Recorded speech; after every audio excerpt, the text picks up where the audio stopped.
It's pretty wild to think about, right? What happens when the exact same world-changing discovery leads two brilliant minds to completely opposite conclusions about, well, everything? That's the incredible story of Charles Darwin and Alfred Russel Wallace. They both discovered evolution, but that shared breakthrough, it ended up sparking a massive spiritual divide between them. And that's really the big puzzle we're going to dig into here.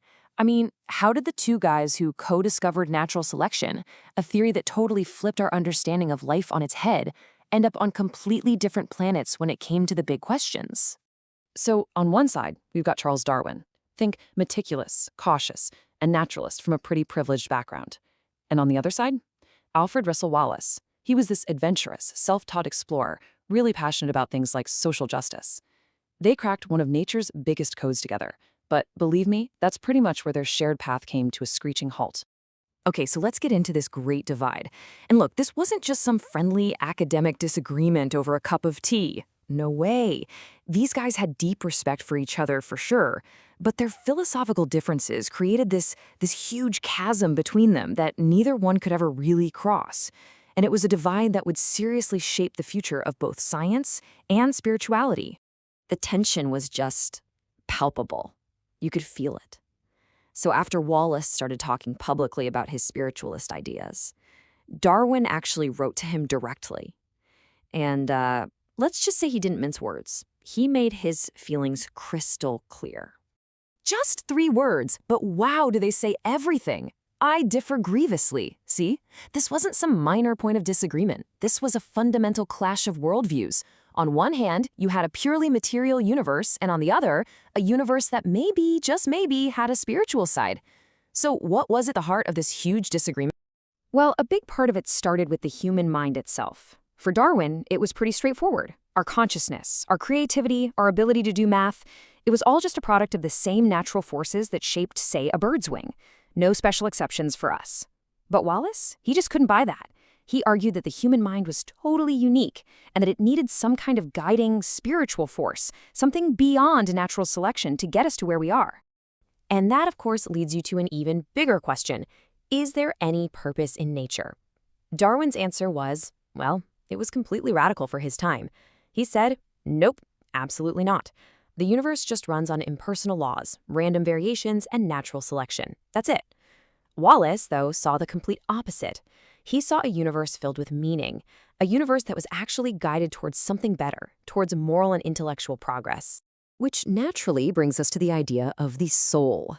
For Darwin, the soul was a human concept, something outside the realm of science, and privately, he really doubted the whole idea of immortality.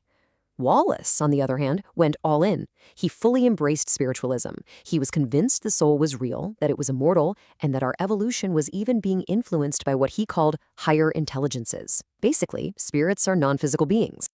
So, to really understand how they ended up so far apart, we have to look at their personal journeys. It makes all the difference. Let's start with Darwin and trace his path from having a pretty conventional faith to becoming, well, something very different.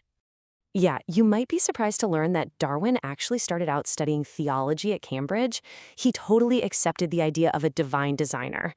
But then came that famous voyage on the HMS Beagle, and seeing the world firsthand started planting some serious seeds of doubt.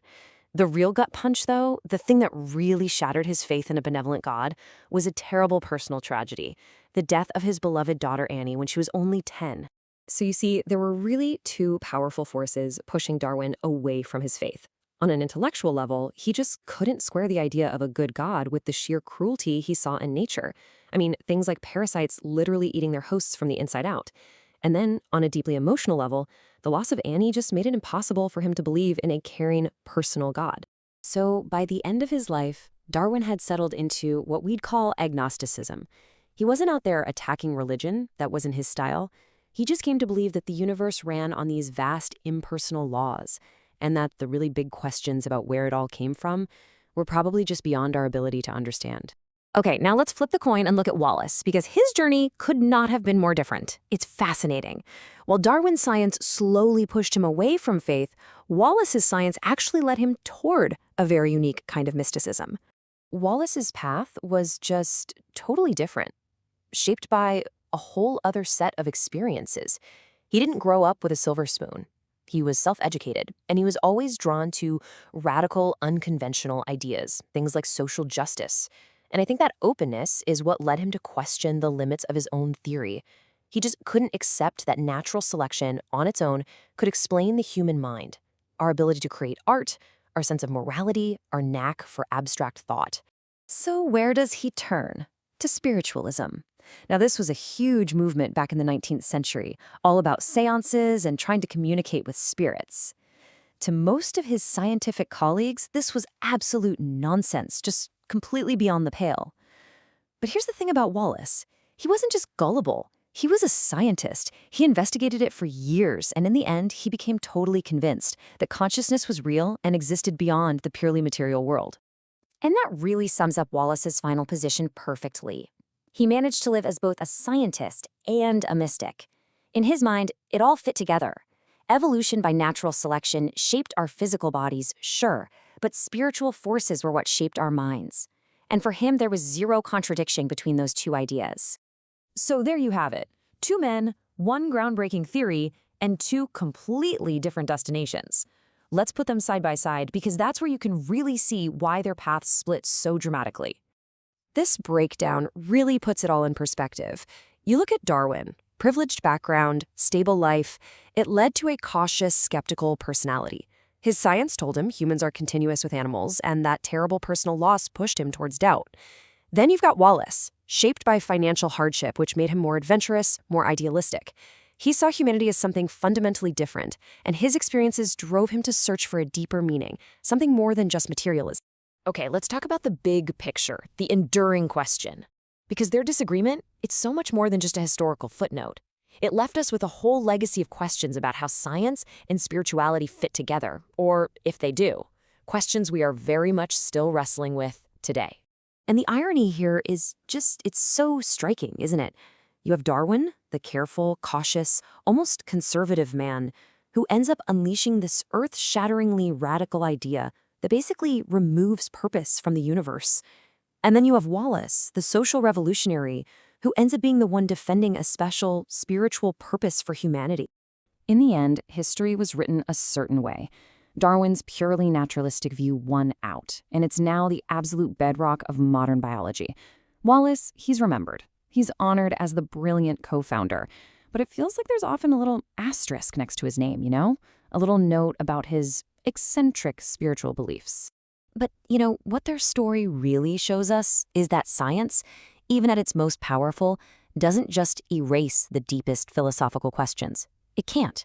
In fact, sometimes a huge discovery like evolution just makes those questions feel even more urgent.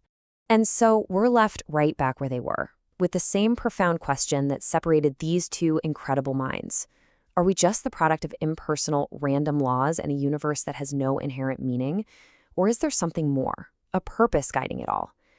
Darwin and Wallace gave us the theory, but they didn't give us the answer to that one. That's still up to us to figure out. And maybe that question, not the theory they shared, is the greatest legacy they left behind.